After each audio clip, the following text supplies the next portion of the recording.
Why is there a new policy? And can you describe the policy and why we have one? It's not necessarily a new policy. We've had a policy on the books for U.S. physicians. However, that policy had a number of, I'm going to call them barriers. Samantha Tulipano is the Director of Registration and Membership at the College of Physicians and Surgeons of Ontario. She currently oversees the various registration and membership services, physician advisory, and change of scope and re-entry to practice teams, and plays a pivotal role in modernizing Ontario's medical registration landscape. We had a wealth of data to show that physicians coming from the U.S. specifically had comparable training, comparable systems. So what we did in 2023 was remove the additional barriers of supervision and assessment and grant these U.S. physicians to practice independently in their specialty without those additional requirements. Welcome to the Interesting MD podcast, the show about what doctors do when we aren't seeing patients and how this can help us find balance and prevent burnout. I'm your host, Rob Beck. All right, welcome back. It is another episode of the Interesting MD podcast. The world has asked, and the College of Physicians and Surgeons of Ontario has answered. So everybody has been wanting to know, how do I become a doctor in Ontario? Here is your solution. This is how it is. This is how you are going to be able to do it. And we have all the answers. Today, I am very excited that we have the Director of the Register of Registration and Membership at the College of Physicians and Surgeons of Ontario to give you all of the answers that you need to learn how to get your license in Ontario. First, I do want to thank everybody again for all of the emails. Many of the emails are asking, how do I do this in Ontario? So we are going to answer your questions and all the comments, the shares, the likes, the ideas that you've been giving me. So thank you very much. I am working on all of them. If I haven't gotten back to your email yet, it's coming. Okay. So today I am very, very honored to have Samantha Tulipano here from the College of Physicians and Surgeons of Ontario. She is the Director of Registration and Membership and has been instrumental in some of these new policies, trying to get more U.S. physicians into Ontario. So Samantha, thank you so much for coming on. Well, thank you so much for having me. It's a pleasure to be here. Yeah, we're very excited. So can you tell us just a little bit about yourself, if you don't mind? Where are you from and how did you get to where you are? Yeah, great. So I'm from Toronto. And our home office is based in Toronto as well. So I haven't really moved around that much. I've been with the CPSO for almost 20 years, which is shocking to say out loud. And obviously I was hired when I was 10. So right. Yeah. Coming up on your 30th birthday here. Exactly. It's a really impressive and very precocious. Yeah. So my background was originally I was trained in arbitration and mediation. I worked at another regulatory authority and then I moved over here. I've always been in the registration space. So I've had different roles and have seen a lot of different changes over the years and been able to be a part of some of those changes. I think we've been very innovative here in Ontario with how we've been licensing. So happy to share that with you today. I am very excited to hear about all of this. So thank you. All right. So for the crux of the issue here, why is there a new policy?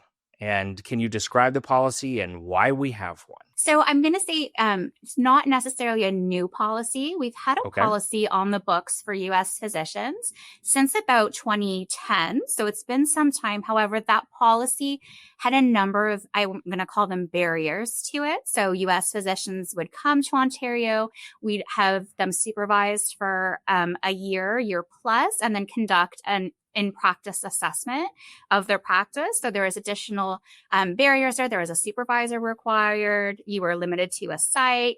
There was an assessment of which the physician borne the cost. So looking over the past several years at one advancing different routes to registration in Ontario, which was creating new routes, but also looking at our existing routes, we had a wealth of data to show that the physicians coming from the U.S. specifically had comparable training, comparable systems.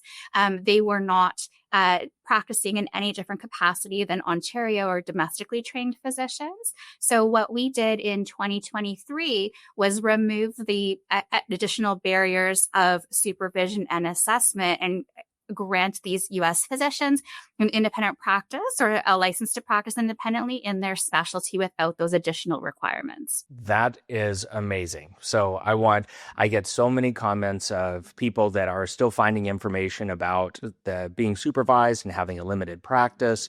And so just to be very clear, once you get a license here, it is unrestricted. You are not being supervised. You're not restricted to practice in any one location at all. Correct. Yeah, those restrictions are removed. Now, it is restricted in terms of your specialty to practice. So there will be a specialty designation, but there are no further restrictions. It's inherently an independent license once you just arrive and apply. We've also removed additional barriers. We don't request or require you to provide a proof of your ability to practice in the province, which there has been some challenges there with immigration from what we've heard. So we are listening to our applicants and we've removed that requirement. So you can get your license and then it is up to the physician to obtain that information. And we've seen with these changes, traditionally we're getting about 80 physicians per year.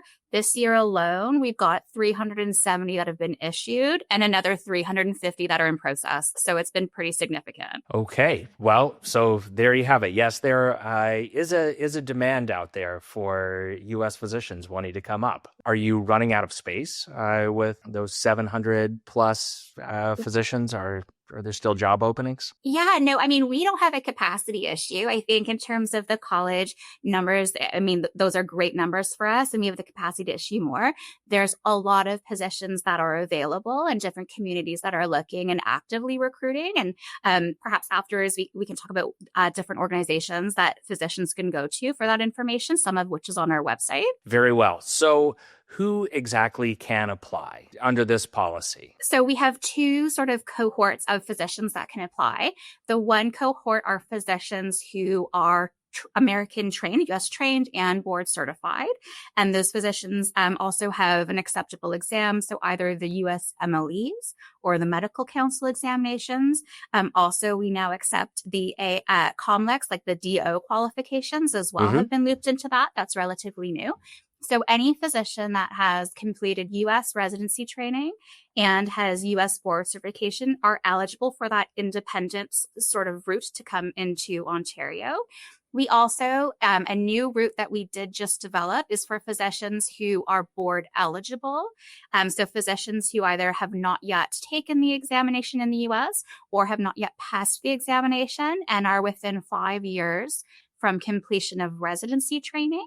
We have a route that will provide you access to a supervised license here in Ontario and for a period of up to 3 years, during which time we would expect you complete your U.S. board exams or you complete the Canadian board examination. Wow, that's very generous. And there have actually been a lot of people who are talking to me about that. So who have emailed in about that. So thank you. I didn't realize that. Okay. Does this apply equally to surgical specialties as well? I'm cognitively based, internal medicine, family medicine, but does this apply to all the surgical specialties as well? It applies broadly to anyone with U.S. training. And as I said, as of last year, also the DO qualification as well and GO certification. So you have either AOA boards or the American Medicine Board specialties. We have had a significant uptake from all specialties. For sure, I can say they're all represented, not equally. We have more family physicians, IM physicians, emergency, but definitely have representation from all specialties. That's wonderful news to hear. Okay. And how long does this process take? We are tracking from initial application. So you coming onto our website, completing your self-screening qualification. It will send you an application that provides you all of your options for registration. Once we've received your application to the point at which you have your license in hand, it's about 3 months. It could be faster. Part of that depends on how swiftly an applicant gets their documentation into us, but 3 months is what we're tracking at about an 80 percentile. Wow. Okay. So by the holidays, you can have your Ontario medical license, people. So I will say that you definitely need to be on top of all of the documentation and everything that you need. So what kind of materials do they need? So we have a sophisticated system where once you apply, everything is live view 24/7. So you have access to your application requirements. You're advised of what those are out the gate when you submit an application. And I also have a team of 12 advisors whose job it is to respond to physicians' inquiries, answer the phone, messages to help physicians get that information into us or provide some options for expediting of information or where to go seek that information. Generally, for physicians coming from the US, it's a completed application form. There is your certificates of standing or certificates of professional conduct from where you've practiced in the past. And we require that from every jurisdiction where you've been. We also require a criminal records check, and that's a Canadian criminal records check. We have information about where to obtain that on our website. There's obviously a fee associated with the application. There's a fee once it's approved for your membership. So those are requirements as well. And then we require, I believe, either your NVMe information or your Federation state information to be sent to us and a copy of your medical transcript. So that's sort of overarching at a minimum what we're looking for. And then we tailor those requirements based on your unique situation. If you've been in multiple jurisdictions, there's any information that we need further details on, then we will ask of that as well. And again, live view. So you will be able to see as we receive documents and process documents if there's anything that we require in addition to sort of the standard what was listed. Okay. So, and for people who might feel a little bit overwhelmed when I did this 5 years ago, that part was not the overwhelming part at all. Getting all of those things in, even during COVID, that was not overwhelming at all. So all of that can be done online in, honestly, a matter of an hour, all of that. So getting your board scores and, step 1, step 2, step 3, all of those scores that you can get that in an hour. Yeah. And we have arrangements with many authorities that they submit information directly to us electronically. So there usually is an expedited process. It's just a matter of requesting it from the appropriate authority that tends just to doing delay. it correctly. Just Yeah. do it correctly. Just spend a little bit of time, do it correctly. All right. So do people have to have a job before they apply, or can they just go ahead and apply without having a job? So a job is not required to obtain your license. So you can obtain a license and you can investigate your opportunities for employment. Now, to practice here legally in the province, you will require either a work permit, citizenship, or permanent resident status, but that's outside of our licensing process. So not a requirement for our licensing. Yes, and I'm hoping to speak with the immigration minister's office, but still waiting to hear back from them. So we'll see so that they can give us a little bit more of an update on that. But from what I understand, that's kind of a federal process, and that's actually been going pretty well for almost everybody that I've heard from, that's a very easy thing. So, yeah. Okay. Once they have a license and they're here working, what about CME? What about continuing medical education? What do we do? How do we do that? Because we're not really part of the Royal College, but what do you guys require? So all physicians practicing in Ontario are required to complete a CME or CPD cycle, continuing professional development, with one of our certifying bodies, so the Royal College or CFPC, or there's MDPAC, which is for psychotherapists. You can also enroll and complete requirements there. Now, we require that you enroll and complete their cycle. So their cycle can vary. I think it's over 5 years and there's a certain amount of credits, but it's not the US board CPD. It is the Royal College or CFPC, and they have a special route for physicians who are not certified, but who are completing CPD. Really? Okay. I did not know that. So I did get board certified with the Royal College, and that was an expensive and long journey, but I am enrolled in that maintenance of certification cycle. And I will say that is a much less painful process than it was for the American Board of Internal Medicine, and that it's very reasonable, and it does make sense. That's wonderful news, and I didn't realize that. So for the American doctors out there, MOC it is appropriate, but it is not a terrible thing to do. So it is nothing like what I had to experience and what I hear my colleagues talking about in the US. So that's wonderful. Okay. Any other things? How do people get started, I guess? How do we get started with this? So first off, you can always go to our website. Our landing page now has, are you interested in practicing our U.S. physician, and draws you specifically to that information, those routes and sort of next steps.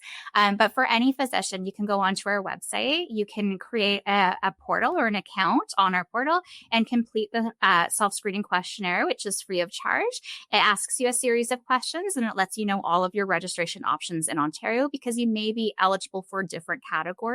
This will provide all types. And then again, anytime you have any questions, we have a team of advisors who are happy to walk people through all of the options, all of those choices, and what the process would look like. That's amazing. Okay. And so what is the website? It is CPSO. CPSO.on.ca. Okay. CPSO.on.ca. Go there. That is all you need to do to start the process. Yes, we've done a lot of work on our website. So we have a lot of infographics, next steps. It should be pretty straightforward. But again, we do have support. I understand that some individuals would like to have that friendly chat, even though just to ensure that you're doing everything appropriately and not missing anything. And so I think the advisors are a really good resource for that as well. Wonderful. Any other things that the physicians might need to know, or any other message that you have from the college to U.S. trained physicians?